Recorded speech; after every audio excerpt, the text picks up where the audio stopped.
That's because they didn't want survivors. The implication hit like a punch. You're telling me Command abandoned your unit? She didn't blink. I'm telling you Command decided we were cheaper to forget than rescue. Why stay? He asked. Why keep fighting for them? She looked past him to the windowed wall beyond the cell. Out there, space bent around the fractured atmosphere of Juno 7. I didn't stay for them. He waited. I stayed because I learned what the Varnok were doing. How they were adapting. They stopped seeing us as soldiers.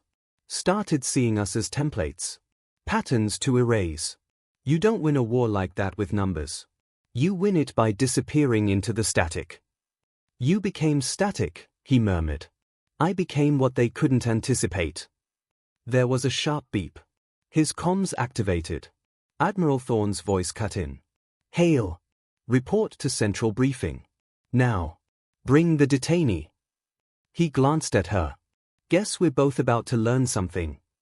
The woman didn't respond. She only turned and waited for the door to open. As Hale keyed it, he paused. Do you even have a name? She hesitated. Then, for the first time, she gave it. Call sign Rook. The name sent a chill down his spine. Because that was the name written in red ink across the last page of the ghost cell file. *** Rook, presumed dead. Do not engage. Lethal force authorized.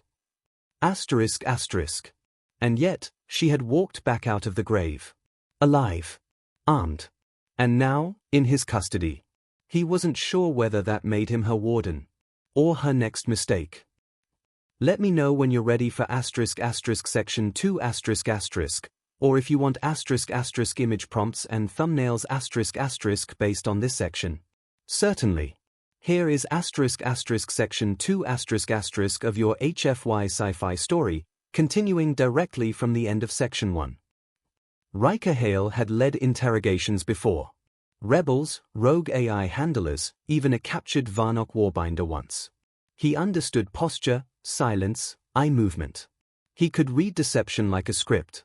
But the woman seated across from him, this Rook, read like a cipher someone had torn in half and thrown into the ocean. She sat in the reinforced steel chair as if the restraints didn't exist.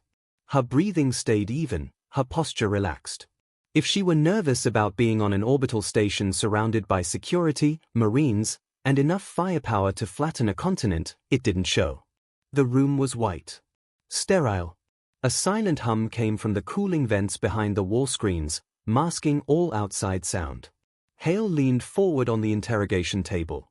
The digital display blinked faintly with her data, what little there was.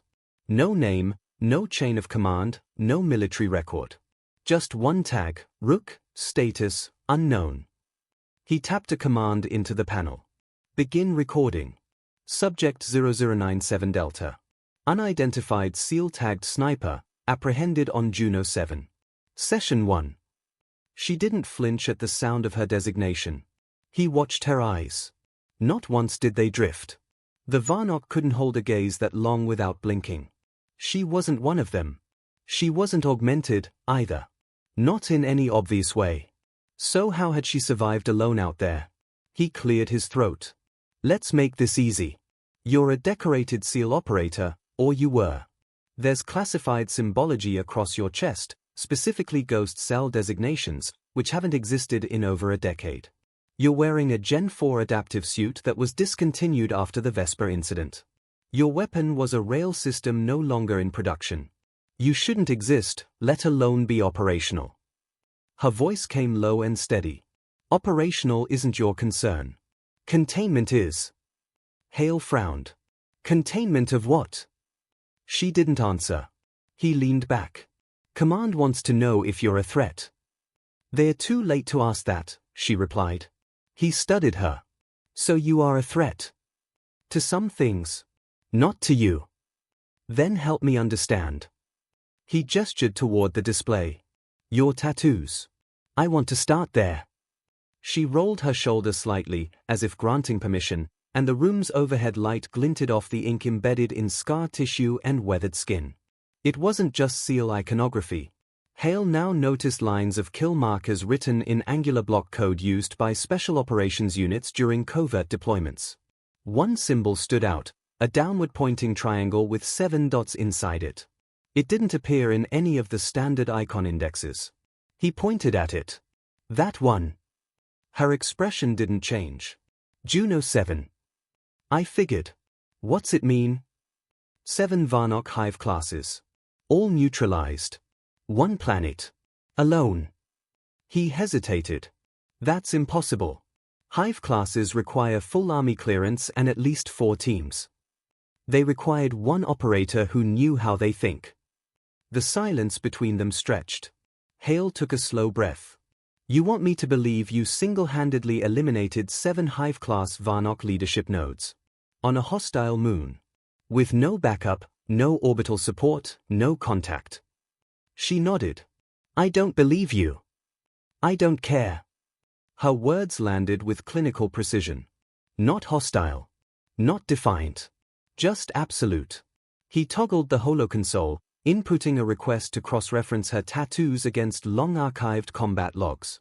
The system flagged 3 of them as restricted. 1 matched the Arcan Divide operation, 1 the Alios Vault, and 1, he froze, the Helix Mutiny. He leaned in. You were at Helix? She gave a small nod. That mission was wiped from record. Everyone's gone. No medals, no survivors, just a footnote that says containment failure. Her gaze was steady. Because we were never supposed to succeed. He stared at her. You're saying Command sent you in knowing the mission would fail? I'm saying they sent us in knowing someone had to disappear. He didn't want to believe it. Not without proof. But she hadn't blinked once since she sat down. That was the kind of stare men had after watching too many friends die. You said earlier the Varnock are shifting. Explain. She paused, and something passed behind her eyes. A choice. Then she leaned forward, voice dropping into a whisper meant only for him. They're not evolving in the way humans understand it. They're echoing. Learning by deletion. Copy what works. Erase what doesn't. Eventually, they don't need to attack, just replace. He shook his head. That's not what Intel says. Your Intel is 5 years behind. Your analysts are chasing patterns that no longer exist. The hives are listening to you. Every broadcast, every data stream. Your encryption isn't slowing them, it's training them. Hale absorbed the weight of it. So why didn't you report this sooner? Her jaw clenched. I did. 12 years ago. They shut the channel down. Marked it as disinformation. He stepped back from the table. Her words weren't just chilling, they were specific. Tactically useful. It meant she wasn't trying to impress or deceive him. She was trying to pass something on. You stayed silent all these years to protect intelligence. No. I stayed silent because speaking would have gotten the wrong people killed. He crossed his arms. Why talk now? She stared through him, voice flat. Because I saw something on that last scout. Something new. They're preparing for a planetary breach. Your orbital scans won't catch it. They found a way to mask fleet movement in ion storms. You're going to lose this moon within days if you don't listen. Before he could respond, a tone sounded at the wall. High clearance authorization, Admiral Thorne. Lieutenant Commander Hale. The voice came sharp, precise. Report to Hall 1 immediately. Bring the detainee with you. He blinked. Admiral Thorne? Yes. She's requested personally. The transmission ended before he could ask how the Admiral even knew she was here. Hale turned slowly back to her. Seems you have friends in high places. I don't have friends, she said. I have unfinished business. He hesitated, then unlocked her restraints. She didn't flinch, didn't thank him. Just stood and followed him into the corridor like she'd walked those halls before. As they reached the elevator, Hale found his voice again. So you're telling me the Varnock aren't trying to destroy humanity, they're trying to become us? No, she said. They're trying to make sure we never existed. The elevator doors slid shut. As they rose, Hale looked at her arm again. He saw another tattoo, one hidden beneath the cuff of her torn sleeve. It was a small, intricate insignia in black, a rook chess piece entwined with 3 arrows breaking through a shield. He ran the symbol through the station's AI. Result, ***, top secret, alpha level lock, access denied . Below that, ***, project Silent Veil, terminated . His pulse quickened. He turned to her. What was Silent Veil? She answered with a quiet certainty. Insurance. The elevator stopped. As the doors opened into the Admiral's wing, Riker Hale wasn't sure who he was walking beside anymore. But he was beginning to understand one thing clearly: she wasn't the mystery. She was the warning. Let me know if you're ready for section 3 ***, or if you'd like a set of *** image prompts and thumbnail text *** for section 2. Here is section 3 ** of your HFY sci-fi story, continuing directly from section 2. Admiral Thorne stood with his back to the glass when they entered, his silhouette outlined against the blue curvature of Juno 7. The war-torn moon spun slowly beneath the orbital station, a wounded marble hanging in space. He didn't turn at first. Instead, he spoke in a tone clipped enough to be steel. She shouldn't be here. Riker Hale kept his posture formal. She was found alive on the southern ridge. She surrendered without resistance. Her gear, her intel, none of it matches anything current. But her combat record, sir, if even half of it is real. I said she shouldn't be here. The Admiral's voice was quieter now, but colder. Hale had been on dozens of operations under Thorne's command. He knew what that voice meant. This wasn't about orders. This was personal. The Admiral turned. His eyes met the woman's. And for the first time in Hale's memory, a flag officer flinched. Rook didn't move. Her gaze stayed locked, like two snipers recognizing each other's shadow from miles apart. Whatever history sat between them, it didn't need words. It hung in the air, thick with unresolved orders and unfinished battles. She's from Ghost Cell 921, Hale said carefully. You knew them. You signed off on their deployment during Arcan Divide. The Admiral's jaw tightened. That unit was lost. Apparently not. Rook finally spoke. You signed my death order. Her words were low, but they rang through the chamber like a rifle shot. Thorne's shoulders stiffened. Hale caught the flicker of guilt, so quick it could have been imagined. You weren't supposed to survive, the Admiral said, after a long silence. I know. No one did, he continued. We didn't have a choice. The Varnok were about to breach Helix airspace. If your unit failed to draw fire, the Hive ship would have glassed 3 colonies. You were the distraction. I wasn't the distraction, she replied. I was the insurance policy. Hale watched the exchange like a man watching a sealed vault door creak open. Thorne moved to the console and pulled up a file marked in crimson, Operation Black Frost. It was a sealed mission dossier. Level Omega clearance. Unopenable. Even for him. Thorne bypassed the lock. The first page showed a photograph, faded, grainy. A SEAL unit crouched near a scorched transport ship. There were 8 of them. All young. All grinning. Rook stood at the end, rifle slung over her back. Her eyes hadn't changed. Thorne stared at the image for a long moment before shutting it off. You weren't supposed to last a week. But somehow you held the ridge for 6 months. I held it for 12 years, she said. That number landed hard. Hale looked between them. You stayed alone? With no extraction? No comms? She nodded once. Why? Rook turned to him. Because someone had to track the Varnok's shift. Their evolution started on Juno 7. Hive echo strategies, biometric mimicry, subsurface infiltration techniques, it all started here. Command buried it. Pretended it wasn't happening. But I saw it. I recorded it. Thorne interjected. That's what Silent Veil was. Observation without interference. We couldn't risk direct engagement. Not after the hive glass burn. You didn't want intelligence, she snapped. You wanted silence. He didn't deny it. And you were the only one quiet enough to survive it. Hale felt like he was watching the past crawl back from the grave. So what changed? He asked. Why now? Rook walked past them, closer to the glass, and pointed toward the moon's southern hemisphere. A line of storms spiraled there, dark and charged with unnatural energy. They've opened a breach below the mantle crust. Not a forward base, an anchor site. Hive signal spires. They're sending something bigger. A fleet, maybe. Or worse. The Admiral stared out the window with her. That region's blocked by ion feedback. We can't scan below. They know, she replied. They've been studying how we observe. They're not hiding. They're masking. Hale frowned. You said the scout you killed was carrying something. She turned to him.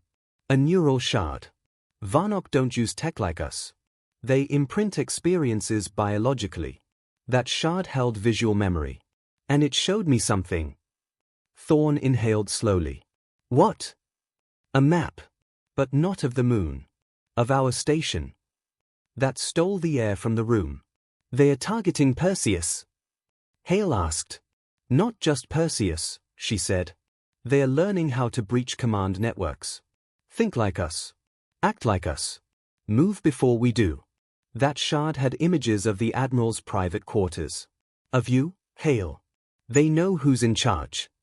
Here is section 4 of your HFY sci-fi story, concluding the narrative arc with a thrilling and emotionally grounded climax.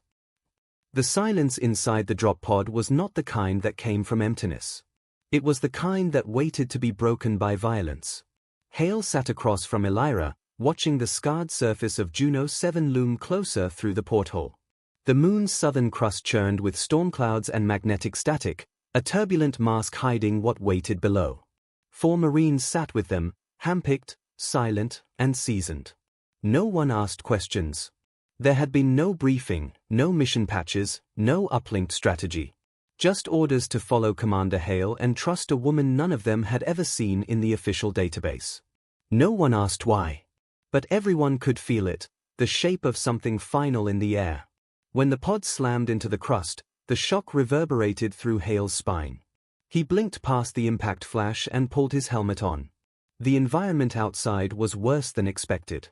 Razor winds. Flickering blue light from deep fissures that pulsed like veins. Varnock territory was alive in ways no other battlefield could match. They moved fast and low, stepping between shattered rock formations and chasms split by heat and time. The path wasn't mapped. There was no satellite guidance. Only Elira's memory. She led them through the fog like she'd walked the terrain in dreams, pausing only when the winds shifted.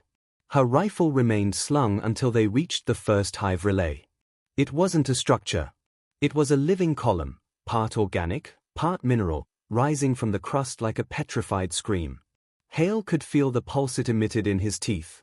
The Marines stared, weapons ready, but Elira didn't flinch. She placed a charge at the base and painted a silent countdown in the air with her fingers. They moved again. Hale leaned in. You sure they haven't spotted us? They know we're here, she said. They just haven't decided how to respond.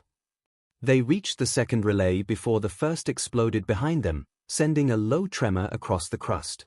The blast didn't just collapse the hive tower, it disrupted something deeper. The blue pulses across the terrain dimmed. The hive systems were interconnected, but not through wires or data, they moved through resonance, memory, instinct. When the Varnock arrived, they didn't roar or charge. They emerged, slithering and shifting through the haze with bone-white armor and eyeless faces. The Marines opened fire instantly. Hale dropped 2 before they closed the gap. The squad tightened around Elira as she planted the second charge. A plasma bolt struck one Marine in the chest, throwing him backward. Hale swore and pulled him to cover, but the man didn't move again. Elira didn't hesitate. She turned and fired, her rail rifle punching through the thickest Varnock plate like paper. 3 shots. 3 kills. Hale's heart pounded. She was faster than any sniper he'd seen. Fluid. Cold. Every shot exactly where it needed to be. The second relay detonated, and the ground cracked wide beneath their feet. They barely made it across the gap before it collapsed entirely, swallowing 2 Varnock and half the cliffside. Only one objective remained. The final relay sat inside a sinkhole of twisted terrain, surrounded by hive growth that rose like spires. The team moved down in silence, eyes sweeping every ridge. The noise had drawn more attention. Shapes flickered in the fog, dozens, maybe more. They were out of time. As they approached, Hale turned to Elira. "You said you walked this alone. 4 years. Why come back now? Why trust command?" "I didn't," she said. "I trusted you." That surprised him more than it should have. "You think we're going to make it out of this?" She hesitated. "No." Then she handed him the last charge. "You'll need to plant this. I'll cover you." He stared at the device in his hand. "You're faster. More accurate." She stepped back and raised her rifle. "That's exactly why I'm staying." He wanted to argue. Wanted to tell her no. But she was already walking toward the edge of the crater, scanning the upper ridges. He gritted his teeth and signaled the squad. They advanced quickly, setting into a defensive pattern while Hale moved toward the base of the final relay. The ground shook again. The Varnock were coming. Not scouts. Not drones. A full hive wing. The charge locked in place just as the first creature descended, spines rattling, limbs snapping forward. Hale barely dodged the strike. His sidearm barked twice. It didn't slow them. Then Elira's rifle opened up. Each shot echoed like a thunderclap across the crater. Her form was still, pivoting only at the shoulders, each movement clean and lethal. Hale caught a glimpse of her face through the scope reflection. She wasn't calm. She was already gone. He knew the look.